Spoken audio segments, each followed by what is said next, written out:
All right, guys, here we go. Round 2 of the Western Class Championships held in Irvine. I'm going up against my guy, Bihan, very strong, young and upcoming player.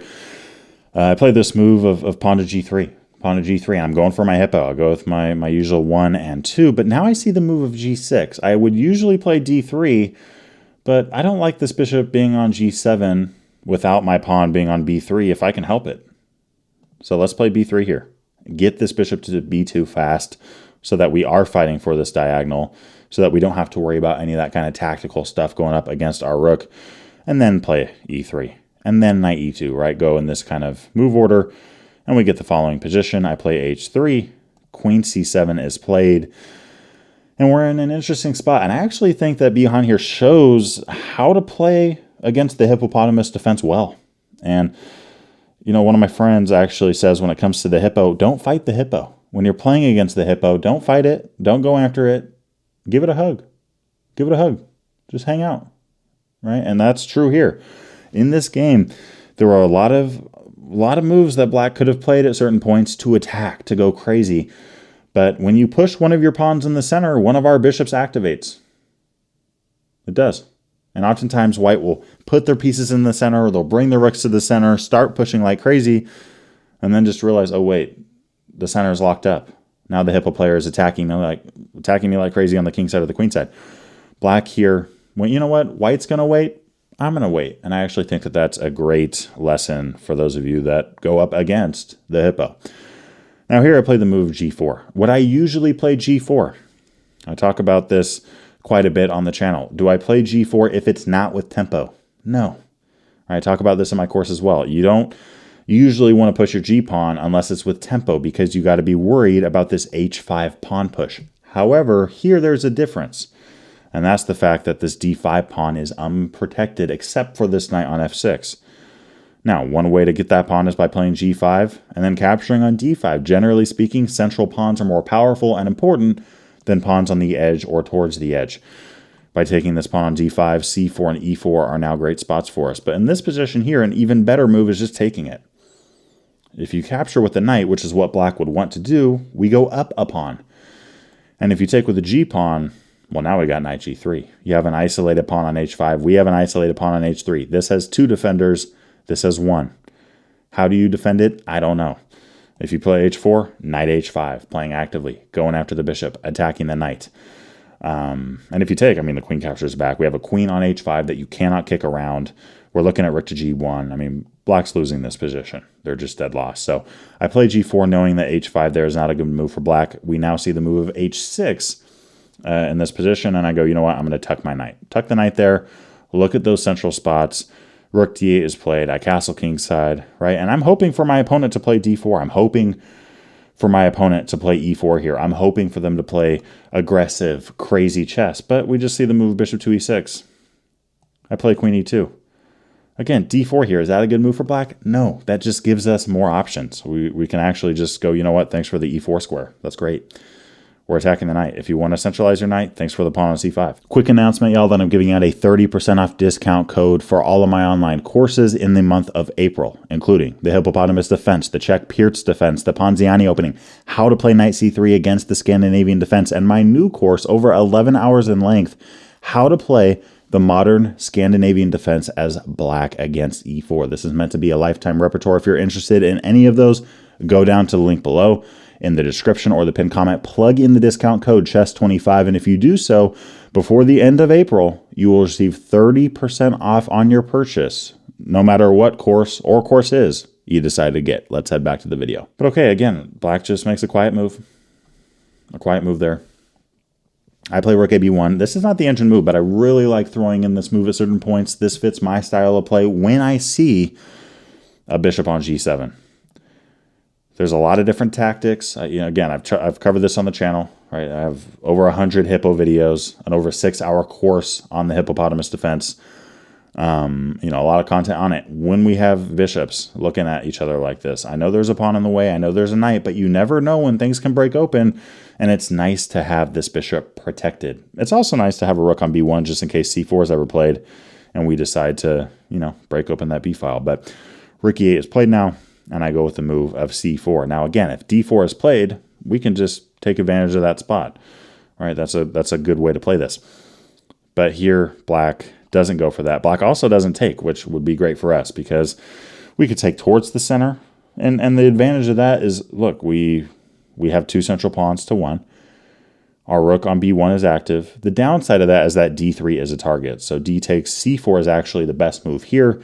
There's no d pawn now. We can activate our rook to the d1 spot. We're looking at knight to e4. That's one option. We're looking at maybe getting our knight to d5. Maybe we're going to play knight b1, knight c3, and look to throw our knight into that spot. We have an astounding bishop. We're in a good place. But black here just plays rook cd8. Now, should we take on d5? No, that doesn't help us. Taking on d5, the knight captures back. It's starting to feel like we're playing a little bit of a Sicilian in some ways. d3 is a major target. Black's getting more activity here. How did that help our activity? We do have the e4 spot now. We do. But by that knight coming there, f5 is a possibility in a lot of spots. So I go, you know what? I'm not going to do that. I'm just going to play rook ft1. The waiting game's fine. The hippo will wait. We'll wait. We'll slowly improve. Again, if you want to take with the d-pawn, we'll capture back. That helps our bishop. That gives us the e4 spot. What does it get your pieces? Not much. b6 is played here. Good move. And I now play a3. a3 just going, you know what? I want to be able to play b4 at some point.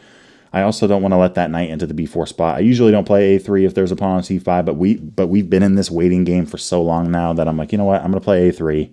Maybe b4 can happen at some point, looking to distract that knight from the pawn. Maybe the knight doesn't want to jump in there now because the pawn's on a3. So I just go with that quiet little move. Black again. Quiet chess. Good chess here. Against the hippo, you don't want to go crazy. You don't want to push a pawn. You don't want to take. Just play quietly. Wait. I go with rook bc1. Now we see the move d4. Black actually found a good time to do this. That was a good move. Now, if I do play knight to e4 now, knight h7, f5, not looking pretty. Queen f3, solid move, according to the engine, going after that diagonal. In fact, that's probably our best move right now. If the knight runs away, we can now take on d4.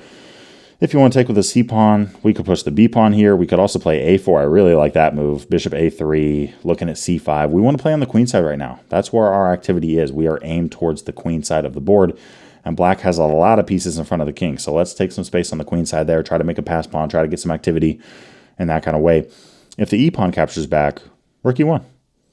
Rook e1, take the open file. We're playing chess. In the game, I played the move of e4. And this turned out to be a mistake. It's usually not, but in this kind of position here where everything is so locked up and we've already committed to g4, so f4 is a little bit harder to pull off without that pawn support, black is better here. Of course, black needs to play very well to pull that off. Knight e7 is played here. Decent move. Rook b1. I'm not really moving that rook there to activate it on the b file. I'm more trying to get my bishop to c1 because this bishop's terrible, so let's get it to c1 where it can be a more active piece on the king side. Now, black played g5. What should have black played? Apparently h5. That never crossed my mind once. But h5 here is actually a really good idea. Now, g5 is just bad because of knight h7. Now the pawn's a target. If we try to defend it with the h-pawn, it's still a target. If we take, now the h-pawn's a target. And if we take on h5, black doesn't capture back. They have bishop h6. I mean, that's just some high-level chess. If your opponent does this, they're cheating, or they're really good, or they're lucky. It's one of those things. They're not bad is what I'm trying to say. Well, I guess you could be bad at chess and lucky. That's happened to me before, but bishop h6 here, very active. A lot of play here for the black side. They're still looking at h5 at some point, and if we take on g6, the other knight gets involved. f4 is a major hole. So in the game, g5 is played. Now, what is our weakest square on the board? What is our weakest spot? I recently made a video covering the 7 kind of things you want to look at when evaluating a middle game position.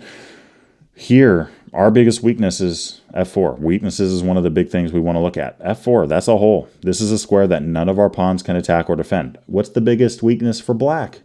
f5. So I'm going for f5. Black's going for f4. I play bishop c1. I decide to go, hey, I'm going to put some support on that square. I now play knight df1. Apparently, I should have just threw the knight right in there, but I bring my knight back to f1. And my idea here is to get the bishop to that spot. I'm also looking to potentially, maybe, get my knight to g3 and then to e4 or f5. Rook to e7 is played. I play knight f5, and black ends up taking it. That was a mistake. Black should move the rook to d7, but black takes it. What should we do here? What should we do? Usually taking away from the center is the best idea, is the best move. But here I was a little bit worried about knight to f4. Knight to f4, and at the end of it, sure, we have this open diagonal, but these pawns are locked up. And I don't know. I mean, that activity on the e-file just didn't sit right with me. So I went, you know what, I'm going to take towards the center. Now these rooks are looking at an e5 pawn. That's it. You want to look at your opponent's pieces, right? You want to look at where they're aimed. Now those rooks are doing nothing. Knight f4 is played. I capture it off. E takes f4 is one move black could have went with. I was actually pretty worried about that. Black going for e5, but this would probably just fizzle out into a draw. I'm going to go for light squares. Black's going to go for dark squares. Let's say black goes, hey, I'm going to take the knight. We capture back. This is just a pretty gridlocked position. Unless someone blunders here, we're just kind of stuck. But yeah, I mean, here in the game, we have g takes f4. I play bishop f3, knight h2. I'm trying to take control of the light squares. King h1. I'm getting my king the heck out of there. I'm bringing my rook to g1 as well. But after queen e7 and rook g2, we agree to a draw. I forget who offered it. I think he offered this one. I don't know. At one point, I offered a draw. He said no. Then he offered a draw. I said no.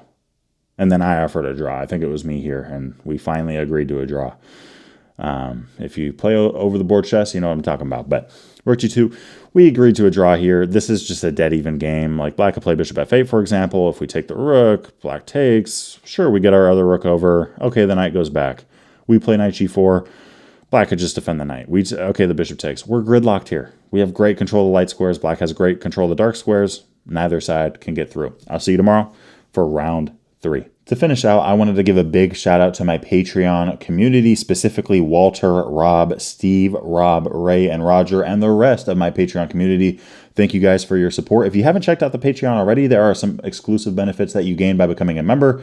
I look forward to seeing you over there, and I'll see y'all in the next video. Peace.